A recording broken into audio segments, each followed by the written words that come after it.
The most peaceful child in Konoha became its most efficient killer. That is not a contradiction. It is the tragedy. Most people remember Itachi Uchiha as either a hero or a monster. Both are incomplete. The real horror is that the village recognized a traumatized child and quietly turned him into a weapon. Long before the massacre, long before Akatsuki, Itachi was already broken. At the age of 4, his father brought him to a battlefield. Bodies covered the ground. Adults saw victory. The child saw meaninglessness. That moment changed him forever. Peace stopped being an ideal. It became an obsession. He saw violence as something that had to be prevented at any cost. And militarized states love children like that, because children desperate to prevent suffering can be manipulated into causing it. Years passed. The village praised his intelligence, his discipline, his maturity. But trauma and maturity are not the same thing. Itachi was not growing up. He was becoming emotionally detached. Everything changed during a mission with Tenma Izumo. An enemy attacked. Tenma died before his eyes. The Sharingan awakened. Not because Itachi became stronger, because his mind finally reached its limit. Another corpse. Another confirmation that the world was broken. By the age of 8, the village no longer saw a child. It saw an asset, a prodigy, a future intelligence operative. Danzo saw utility. The leadership saw opportunity. And Itachi entered a world where loyalty mattered more than morality, where impossible decisions became routine, where children solved problems created by adults. The massacre came later, but the transformation had already begun. Because before Itachi became a killer, he first became a tool. By the time Itachi entered the ANBU, his childhood was effectively over. Most people imagine the ANBU as elite warriors. That description misses the point. They were intelligence assets, operatives, political instruments. Their purpose was not simply combat. Their purpose was control, and Itachi excelled at it. His partnership with Shisui accelerated the process. Together, they represented something rare. Two shinobi capable of understanding conflict before it emerged. Both preferred prevention over escalation. Both understood psychology. Both understood information. Both understood fear.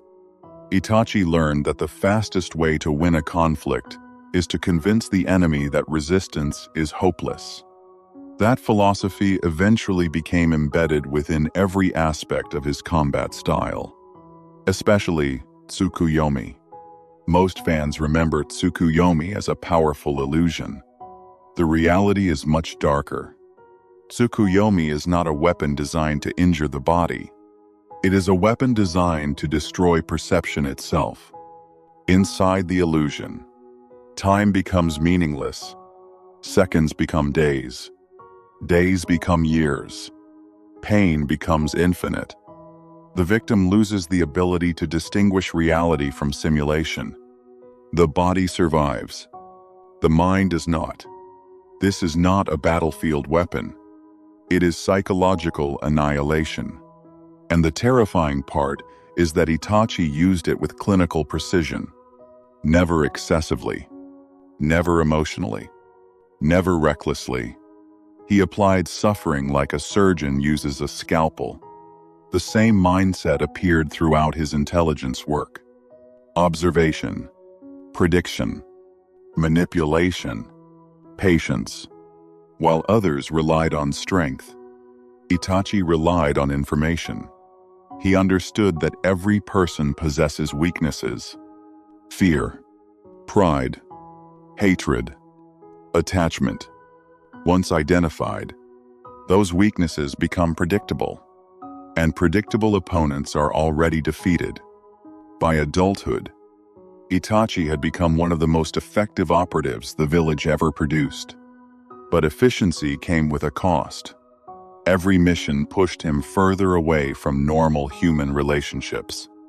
Every success reinforced emotional isolation. Every sacrifice increased psychological damage. The village praised the results. Nobody asked what the process was doing to the person producing them. And eventually, the system presented him with its final assignment. The destruction of the Uchiha clan is often discussed as a political event, a military event, a security event. Those descriptions are accurate, but they are incomplete.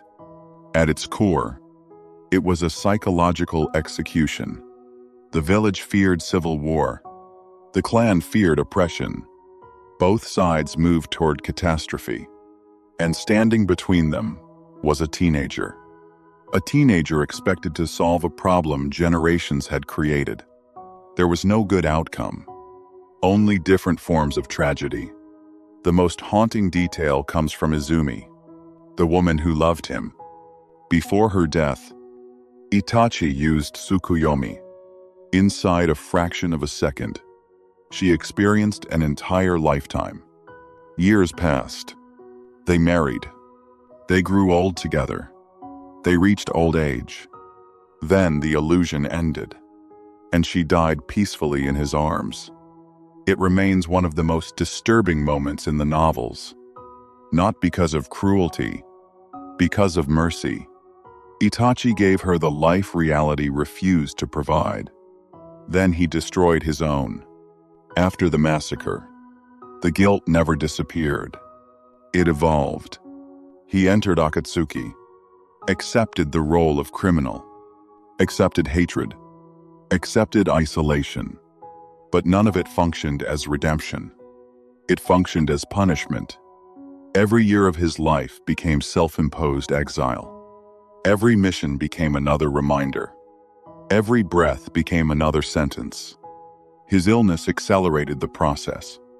And unlike many characters, Itachi never fought to survive. He prepared to die. Everything pointed toward a single objective: Sasuke.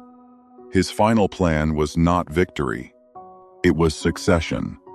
He wanted his brother to become judge, jury, executioner. The irony is devastating.